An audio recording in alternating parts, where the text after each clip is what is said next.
Mimi najua mimi ni king wa kiki, nimewachanganyanga sana, nimewapiga vipindi miaka nyingi, lakini akiwa lie mimi I confess mimi ya huyu si usiki.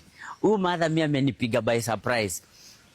The story imetoka, my brother has called me, my big brother Kioko. Akaniambia huyu mother amekuanga kutafuta for 5 years, hata ashaipiga hata kwa simu yake. My brother akaibrush off. Sasa hii ndio mimi nimemwona kwa video for the first time. And hizo comments zenyu, anafanana na watoto wangu, anafanya nini? Okay guys, this is a very, it may look like a joke but it's also emotional. Sitaki kuichukulia kama jokes juu I'm like, what if it was true?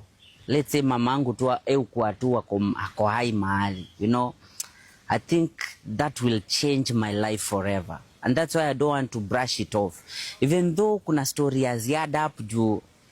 Okay, naweza kuwa tu mimi kwa tu Mluya, mimi sio Mkamba. Naweza kuwa tu mimi kwa tu Mluya.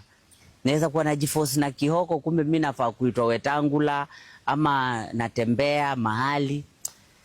It's just, but again I ask myself, I attended my mom's burial.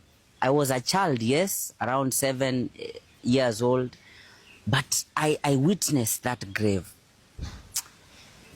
So I'm just, should I pursue a DNA? Is it even possible? Guys, aki mwenyewe sijui. It's because me, if my mom was alive, man, that would have been the best thing in my life, you know. I don't know what I should do.